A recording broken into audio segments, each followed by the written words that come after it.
everybody, today we are joined with the author Loridee De Villa, the author of How to Be the Best Third Wheel. We are so excited to have you on today. Thank you so much for coming. Thank you for having me. I'm so excited to be here. Of course. Now I just want to get right into it. How did you come up with the story and these unique characters? So the story itself, I came up with it when I was in my first year of high school, and it's just this period of transition where you see young teenagers starting to, pair up and begin dating, and that wasn't something that was happening for me. So with that life experience, I wanted to write a book about someone who wasn't in that dating scene, because I read a bunch of YA books where the main characters would find a love interest, and I liked romantic books, but it wasn't something that I could relate to. So I wanted to come up with something fun and a little twist on that classic YA rom-com. I love it. I mean, speaking from experience, I totally understand where you're coming from this one. We were homeschooled, so we have nothing. So reading this book was able to relate to it on a certain level. Who was your favorite character or least favorite character to write for in this book? My favorite character would be Lara. She's just so fun to write. I share a lot of the same traits as her, except I'm probably less dramatic. She was probably more similar to my early high school self, who thought the world was ending in every way with everything. But I just really like her humor. I like her drama. It's just so fun to write. And then my least favorite character to write for, I don't think I have one.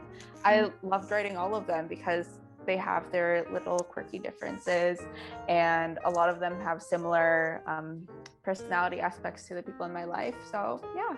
So what made you want to be a writer? I don't know. I never really thought about being a writer.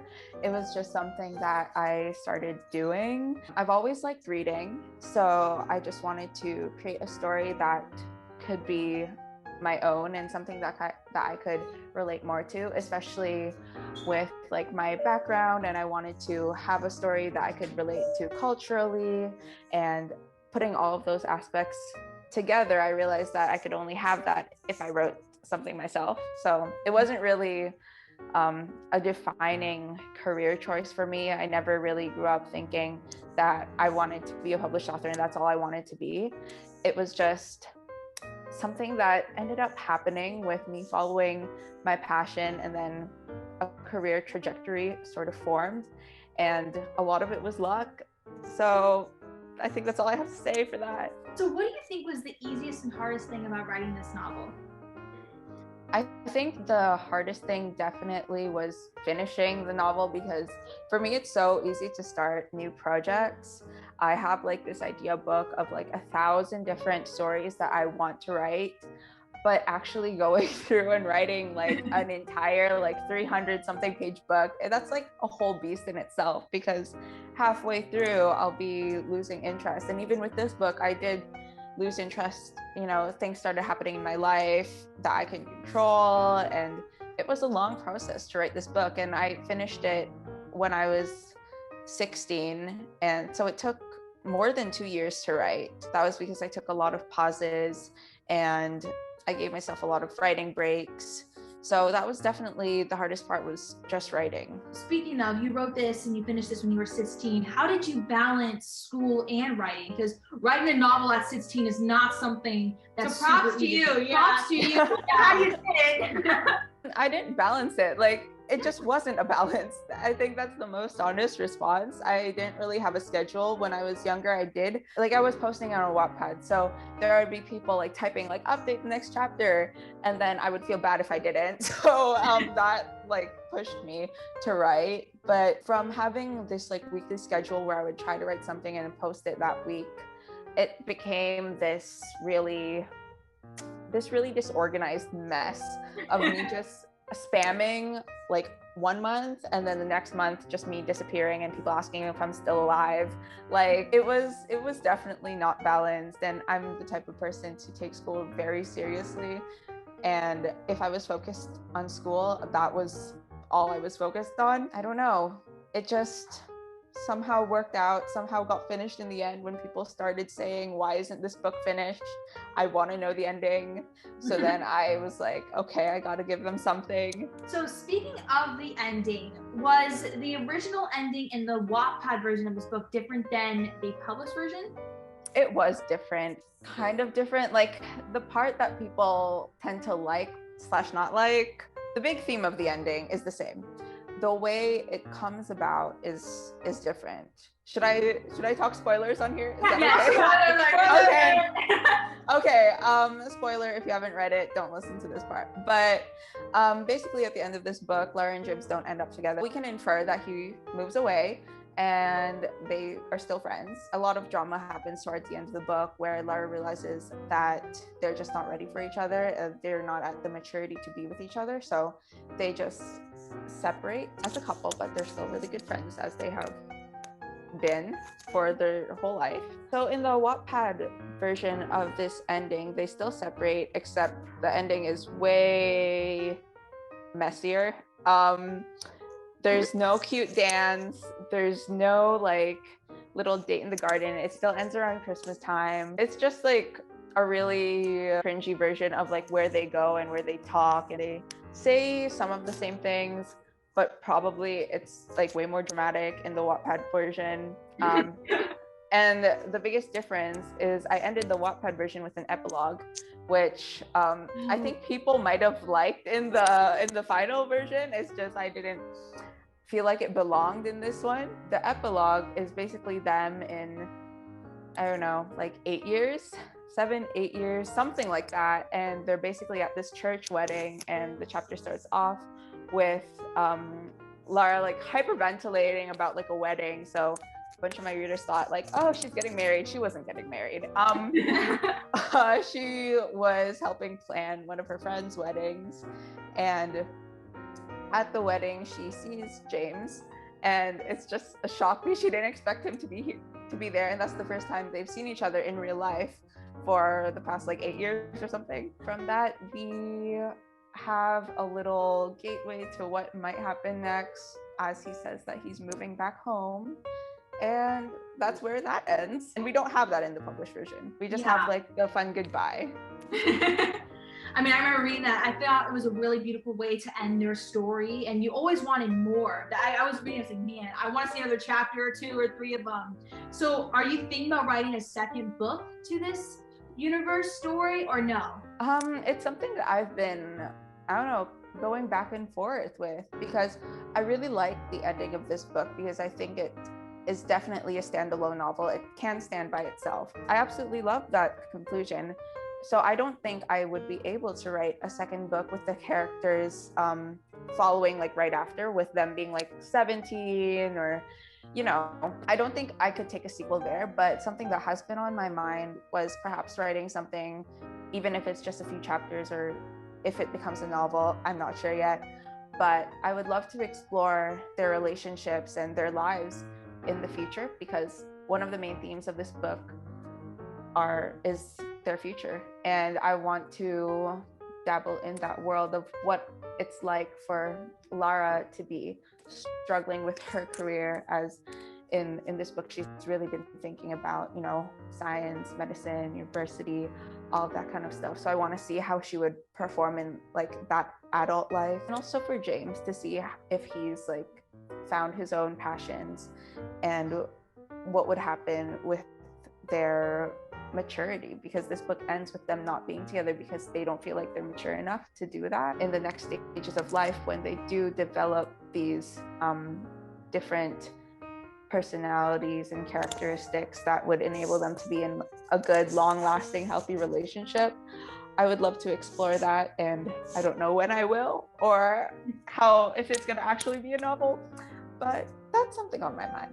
Well, we'll definitely read it. You know, I'll be the first one to get it. I'm pre-ordering that. I want to see that. Speaking of what the future holds, what's coming next for you? Do you have any other novels planned, or do you want to keep writing? Like, what's going on? So in terms of writing, I am actually working on another book it's very different. It's called The Infinite Worlds of Ella Jane, and it's actually being turned into a theatrical podcast adaptation right now. And we've been working on it since like last year. And it was this other contest that I had won before I won the Waddies for how to be the best third wheel. And this one was for like this Canadian national contest. And they were looking for something to adapt into a podcast. And they ended up liking this one. It's definitely not romance. It's this like sci-fi fantasy with, there's a hint of like some type of romance because I love writing it, but it's not contemporary, and I find it way more difficult to write. But over the past year, we've been writing scripts. Like I've been writing with other writers and developing the story. So we're in almost the production phase right now, hopefully getting casting soon. And after that, well, not after, but I am working on the actual novel version because it's kind of hard to say it's an adaptation when there was nothing to adapt from. So yeah, we have to get like an actual novel from that. Ooh, I'm excited for that. I'm excited for that. Love sci-fi, fantasy, anything, I'm up for it. So speaking of adaptations, if this book was turned into a movie, who would be your dream cast? Oh, wow. That's a difficult question. I know of some people who I would love to play the friends. I think Sadie Sink would be a great Kira. I love Sadie Sink. Then for Lara and James, I've been thinking about it, and I don't really know who I would have cast for them because in terms of Hollywood, I haven't really seen someone who kind of looks like a Lara. Because I know there are definitely a lot of Filipino actresses, musicians in Hollywood. However, a lot of them are like half Filipino or like quarter.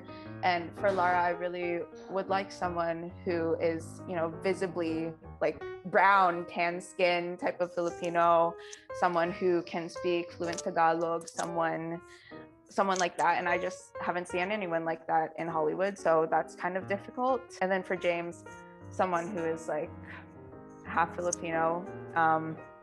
Haven't seen too many teen actors that could play him, but I'm kind of hoping that within like the coming years there's going to be more diversity and exposure for people who can play these characters. And maybe if like anybody wants to take this on as like a movie project, like let's do it. Like let's find these actors. 100%. So one last question before we go into our next game. Tell me 3 words that you would use to describe this book. Funny, awkward, cringy. Oh, in a good way. I love cringy things. Some people don't share that taste, but if other people like cringy things, you should read this book. I like that. That's actually really funny. Thank you so much for answering those questions. And now we're going to go on to this really fun game, This or That. And so let's get started. So would you rather have a friend who loses your books or one who dog ears them?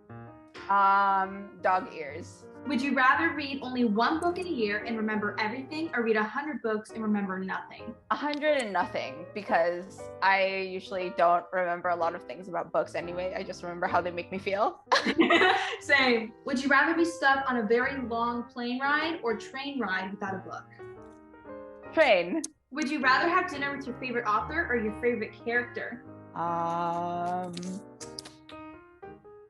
Favorite character. Would you rather have your favorite book turn into a movie or your favorite movie turn into a book? Favorite book into movie. Would you rather lose your place in a book or get a paper cut every time you read a book? Lose my place. I feel like paper cuts would be terrible to have. Terrible. Yeah. Would you rather be in a fantasy book or a science fiction book? Fantasy. Would you rather have to always read in the dark or always read books with tiny, tiny text? Reading in the dark. Well, this one is kind of an easy question, I think, for all of us. Would you rather only read classics for the rest of your life or YA romance novels? YA romance. Well, that's all the this or that questions we have for today. But thank you so much for coming on today. And if you guys have not gotten Having the Best Third Wheel, what are you doing? Make sure to go get this book. It is so amazing. It's so heartfelt. And it speaks to a lot of us growing up. So thank you so much for coming on today. And yeah, go get this book now. Thank you. Bye.